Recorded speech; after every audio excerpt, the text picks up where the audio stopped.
write it too. Read and write it too. CLR प्रस्तुत करत आहे वी लर्न इंग्लिश लेसन 58. आम्ही इंग्रजी शिकतो पाठ 58.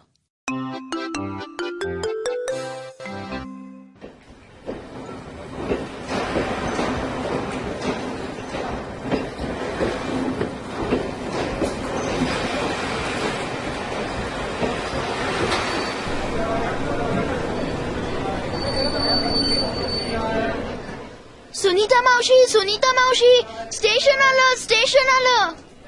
प्रत्येक वेळेला स्टेशन आलं की तू ओरडतेस काय? स्टेशन आलं. जरा गप्प बस की. Ranjana, this is not our station. We will get off at VT station. Sharad, the new name for VT station is Chhatrapati Shivaji Terminus, CST. CST? Oh, yes. I had forgotten. CST. We will get off at CST station.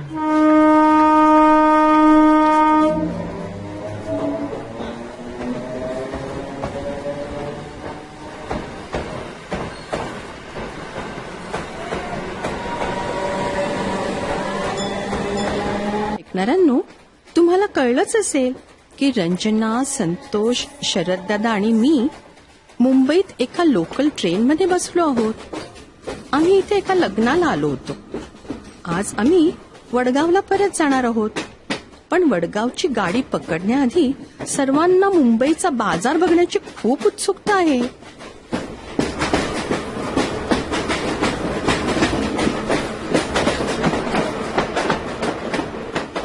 Sunita मावशी, आपण कोणत्या बाजारात जाणार आहोत?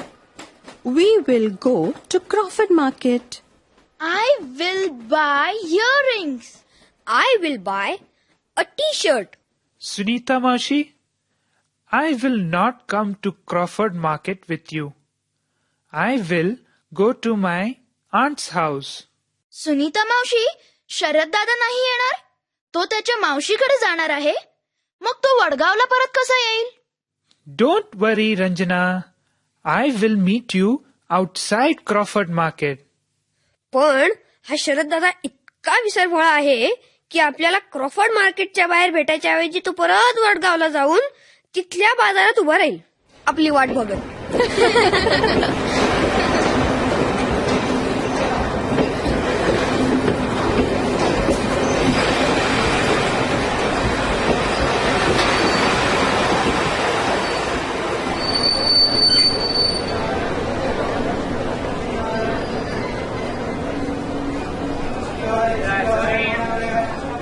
चला, आलं आपलं station. सामान घेऊन नीट उतरा आणि माझ्या बरोबर चला हं, नाही तर गर्दीत चुकाल. Sharad, it is 11 o'clock. We will meet you outside Crawford Market at 3 o'clock. Okay? Okay.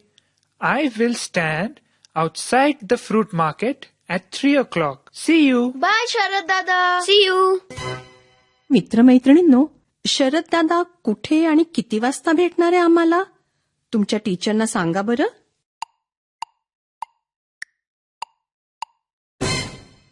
तुम्ही लक्ष देऊन ऐकत असाल तर तुम्हाला नक्कीच कळलं असेल. शरद दादा आम्हाला क्रॉफर्ड मार्केटच्या फळांच्या बाजाराबाहेर 3 वाजता भेटणार आहे.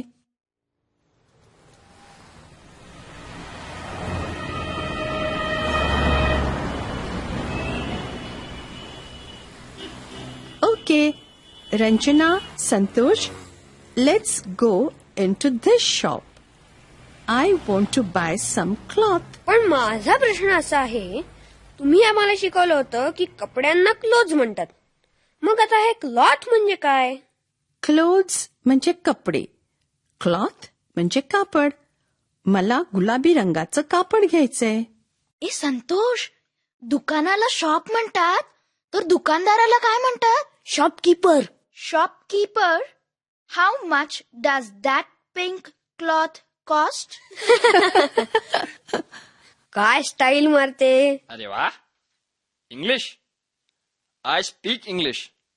परत विचार बरं.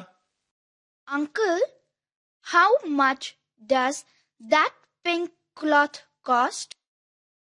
It cost 45 rupees per meter.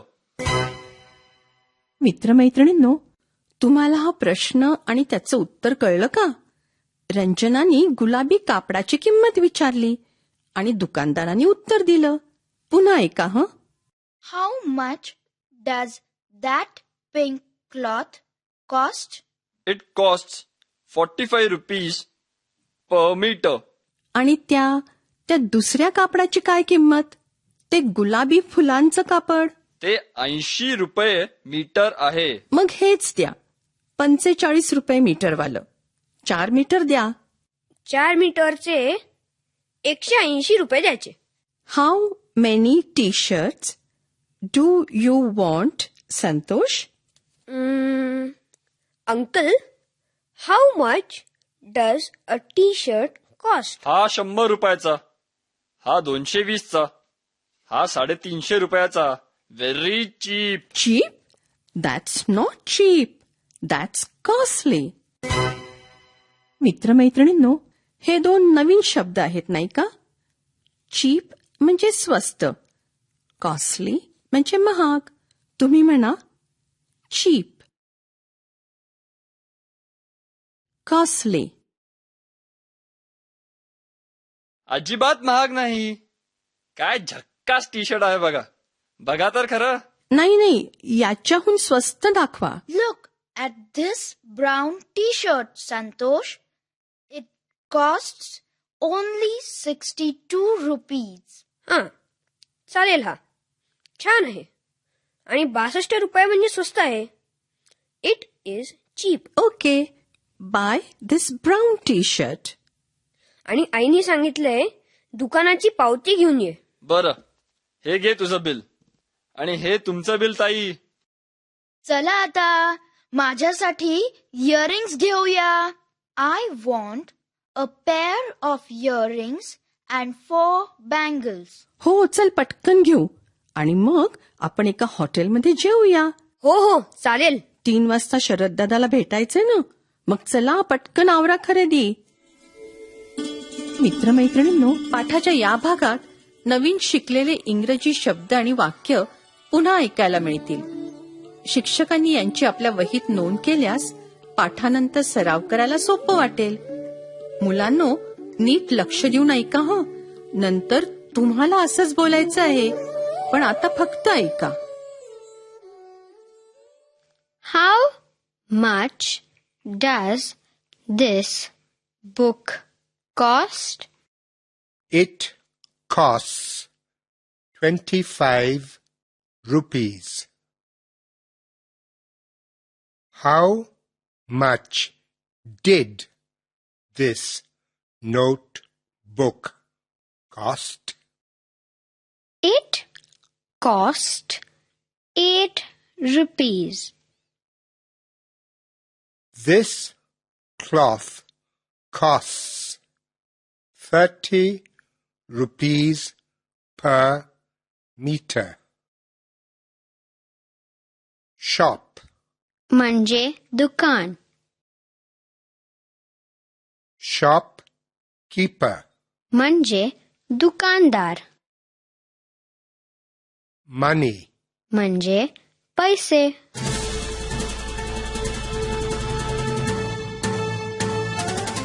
मित्रमैत्रिणींनो, पाठाच्या या भागात मी सांगीन त्याप्रमाणे तुम्ही बोलायचंय हो. तुमचे टीचर तुम्हाला मदत करतीलच. तुम्ही जरी शाळेत नसाल तरीही माझ्या सूचनांप्रमाणे बोला बरं का.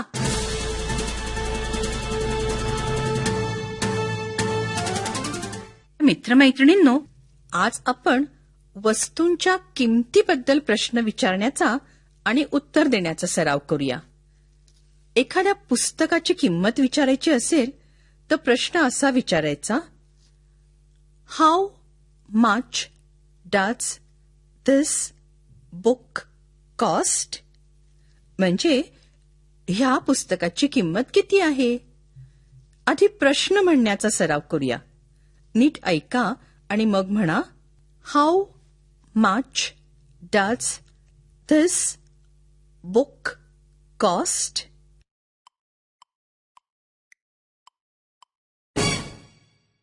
How much does this book cost? असा प्रश्न जर तुम्ही मला विचारलात तर माझं उत्तर असं असू शकेल, इट कॉस्ट्स 25 रुपीज. म्हणजे याची किंमत 25 रुपये आहे. तुम्ही माझ्या मागे म्हणा, it costs 25 rupees.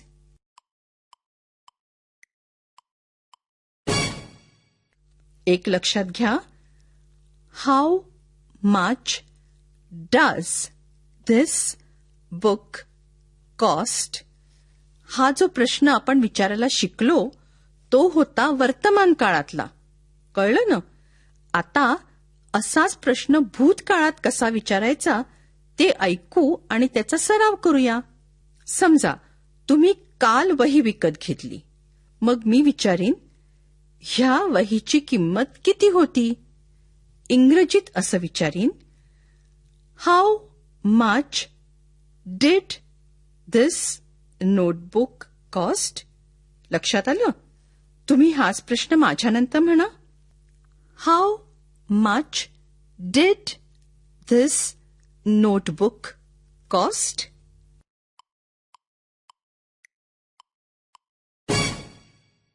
How much did this notebook cost? हा प्रश्न मला विचारलात तर माझं उत्तर असं असू शकेल, इट कॉस्ट 12 रुपीज. भूतकाळात म्हणायचं कॉस्ट, बरं का? कॉस्ट्स किंवा कॉस्टेड नाही. It cost 12 rupees. म्हणजे तिची किंमत 12 रुपये होती. तुम्ही म्हणा माझ्या मागे, इट कॉस्ट 12 रुपीज.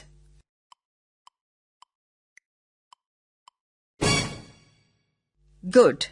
आता थोडा वेगळा सराव करूया, शब्दांचा सराव. आजच्या पाठात तुम्ही काही नवीन शब्द ऐकलेत. शॉप, शॉपकीपर, मनी. लक्षात आहे ना? शॉप म्हणजे दुकान, शॉपकीपर म्हणजे दुकानदार आणि मनी म्हणजे पैसे. आता मी एक एक इंग्रजी शब्द सांगेन. तुम्ही सगळे मिळून त्या शब्दाचा मराठी अर्थ सांगा. शॉप, शॉप म्हणजे दुकान, बरोबर. मनी,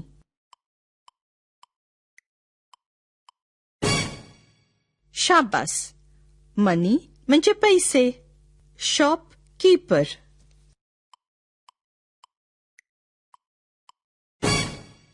शॉपकीपर म्हणजे दुकानदार. Very good. आता पुढची 15 मिनिटं टीचर सराव घेतील. How much does this notebook cost? हा वर्तमान काळातला प्रश्न. आणि how much did this notebook cost? हा भूतकाळातला प्रश्न विचारण्याचा आणि त्यांची उत्तरं देण्याचा सराव करा. आता आपण भेटूया पुढच्या पाठाच्या वेळी.